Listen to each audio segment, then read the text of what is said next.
सो जब हम इमोशंस की बात करते हैं तो मीनिंग क्या है? अगर मैं आपसे ये कहूँ कि जिशान भाई ये जैकेट बहुत अच्छा लग रहा है, आज आप काफ़ी हैंडसम दिख रहे हैं, तो अब आपके पास दो ऑप्शन है। एक, खुश होना कि यार चलो भाई स्नेह भाई ने मेरी कुछ तारीफ कर दी। दूसरा, अरे मैं आज अच्छा लग रहा हूँ मतलब क्या, बाकी दिन में अच्छा नहीं दिखता क्या? तो अब ये डिपेंड करता है कि कोई भी सिचुएशन में आपको जो स्टिमुलस मिला है उसमें आपका रिस्पॉन्स अच्छा होगा या बुरा होगा। तो इसको कहते हैं मीनिंग।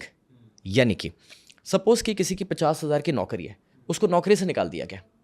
इसमें दो मीनिंग्स है। पहला मीनिंग कि अब मैं क्या करूँ, ईएमआई कैसे पे करूँ, बच्चों की ट्यूशन की फीस कैसे पे करूँ, परेशान होने लगे, वो घर पे जाके बताए, घर वाले पड़ोसियों को बताए, सब परेशान हो जाए।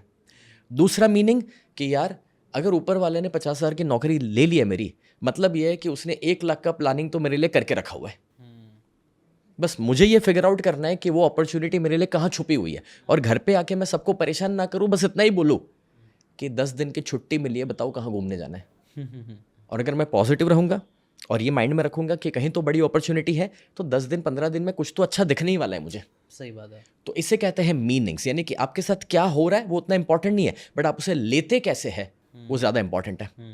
और फिर उसके बारे में कर रहे क्या है, absolutely. What actions you are taking. क्योंकि कई बार मैंने ये वाली स्टोरी तो कई बार हमने देखी भी है। कई बार लोग, किसी का जॉब चले जाता है, वो लोग बहुत निराश हो जाता है, उनको लगता है कि लाइफ तो खत्म है। बट फिर वही लोग कई बार बहुत बड़े एंटरप्रेन्योर बन जाते हैं और फिर अपने बायोग्राफी में लिखते हैं कि मुझे जॉब से निकाल दिया गया 100%। आपको याद होगा कि हमने 2023 की बात है जब रॉबर्ट कियोसाकी को हम इंडिया लेकर आए थे। हाँ। ग्रोथ समिट, वो जो रॉबर्ट कियोसाकी वाला इवेंट हुआ, उसके बाद ऑलमोस्ट 7 से 8 करोड़ में माइनस में चले गया था। अच्छा। अब कुछ ऐसे डिसीजंस और कुछ ऐसे चैलेंजेस बिजनेस में आए कि जिस वजह से वो बड़ा लॉस हुआ, और तब मेरे आसपास सभी हैरान परेशान, और मैं पॉजिटिवली कि चलो आप अपने नेक्स्ट क्या कर सकते हैं और वगैरह। तो एक बार मेरा फैमिली मेरे को बिठाता है, स्नेह तो दुखी हो जा, अगर कुछ है तो हमको बता दे। मैंने कहा किस बात को लेके? बोले नहीं बट तू कुछ छुपा रहा है, अपने दिल में रख रहा है, इतना बड़ा नुकसान है, तू मतलब अभी भी इतना पॉजिटिव कैसे है?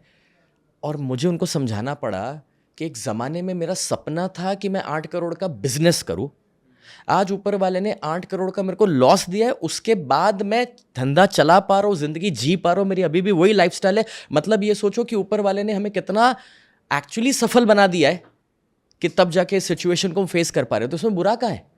उसने तो हमें हमारी काबिलियत का एहसास करवाया है। उसके बाद मैंने ये डिसीजन लिया, मुझे लगा कि यार लगता है अपने अच्छे वाले कर्म थोड़े कम हो गए। हाँ। तो मैंने नेक्स्ट ईयर का गोल उठाया कि मुझे 8 करोड़ का डोनेशन करना है। अच्छा। कहाँ से करूँगा पता नहीं है। हाँ। तो मैं आके अपने वाइफ को, शिवांगी को बताता हूँ कि शिवांगी मैंने एक ऐसा बड़ा गोल उठा लिया है, पता नहीं कैसे होगा, एक तो 8 करोड़ का ऑलरेडी लॉस है, और मैं और डबल गोल सेट करके बैठा हूँ कि कुछ सेवा करनी है। हाँ। तो जब मैं उसको बिठाया तो एक्चुअली पहले मैंने उनसे ये कहा कि शिवांगी एक सीरियस बात है, तुम्हें टाइम हो तब बताना। तो वो तो भी सीरियस होगी कि इसने पहली बार इतने बरसों में ऐसा कुछ कह रहे, बैठी। फिर जब मैंने पूरी कहानी बताई, फिर कहते बस इतना ही था, मुझे तो लगा आपको कुछ हो गया है। और फिर वो कहते हैं कि चिंता मत करो, आपका जो गोल है सेवा का, उतना तो मैं अगले साल में पूरा करके दे दूंगी। अरे वेरी नाइस। तो कहने का मेरा मतलब ये है कि सिचुएशन कितनी भी बुरी हो जाए, बट उसे किस रूप से लेना वो हमेशा आपके चॉइस की बात है।